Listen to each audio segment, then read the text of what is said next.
Inferiai Mate serija – tai universalus termovizinis priedėlis dieniniam taikikliui ir monokuliaras stebėjimui viename. Aksesuarų pagalba mes ir galime vieną prietaisą naudoti kaip du.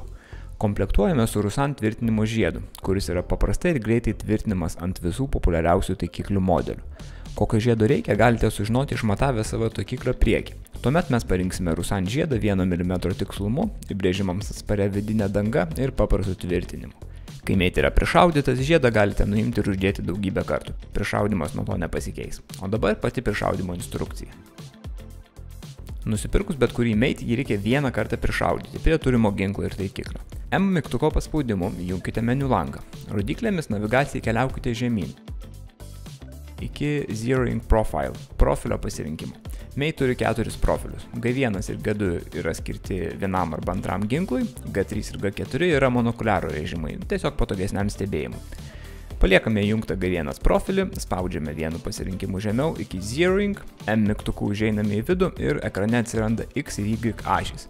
Jomis ir važinėsime paspaudimais, aukštyn žemyn rodyklėmis, kairien dešinien su foto ir M mygtukais. Taip mes judiname ekrane matomą vaizdą. Pirmoji šūvių taikomės į taikinio centrą, po šūvio pasižiūrime, kur išties pataikė kulka. Tada turime atvesti ekranų vaizdą, sucentruoti jį su taikiklio kryžiumi. Trumpais paspaudimais vaizdas juda mažais intervalais, ilgais paspaudimais didesniais.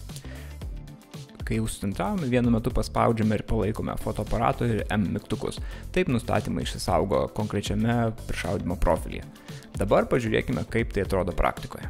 Rekomenduojame šaudyti iš 50 metrų, naudojant pridėtą pašiltuką ir šaudyti nuo staklių. Vaizdas per taikiklį kairėje filmuotas specialiai mūsų pritvirtinta kamera. Tai būtent yra tas vaizdas, kurį matysite ir jūs, o vaizdas dešinėje yra filmuotas pačiu Mate prietaisu. Taigi, pasiruošiam pirmam šūviui, taikiklis priartinamas, čia maždaug iki 10 kartų, taikomės į centrą ir darome šūvį. Kamera šiek tiek nusimušė, bet vis tiek matome, kur buvo pataikyta. Dabar įsijungiame meniu, yra įjungtas Zeroing profilis G1 ir tiesiog einame žemyn į Zeroing, atsiranda X ir Y ašys. Tai kryžių paliekame taikinio centre ir slenkame vaizdą. Atkreipkite dėmesį, kaip vaizdas juda santykyje su kryžiumi. Atslenkame iki pataikymo vietos ir 2 mygtukų paspaudimais išsaugome. Darome dar vieną šūvį ir matome, kad galima dar pavesti į kairę. Y ašies šiuo atveju mes nekoreguojame. Ir viskas, užsitaisome, bandome dar kartą. Vėl taikomės į centrą ir turime pataikymą į pašilduką, kuris yra 4,5 skersmens dydžio. Na, mūsų šaulys nenurimo, todėl padarėme dar 2 šūvius, galbūt ne visai į centrą, bet tikrai į mažą grupę. Tai tiek šį kartą. Jei kyla klausimų, galite susisiekti su mumis arba mūsų partneriais ir padėsime atlikti prišaudimo procedūrą, bei atsakysime į visus kitus klausimus. Daugiau informacijos apie Mate ieškokite mūsų puslapyje inferioutdoor.lt. O čia matote vaizdus filmuotus per Mate, kuomet su optiniu taikikliu galima vaizdą priartinti net iki 20 kartų. Tai tiek vaizdų, o medžioklė jums nei plauko, nei tauko.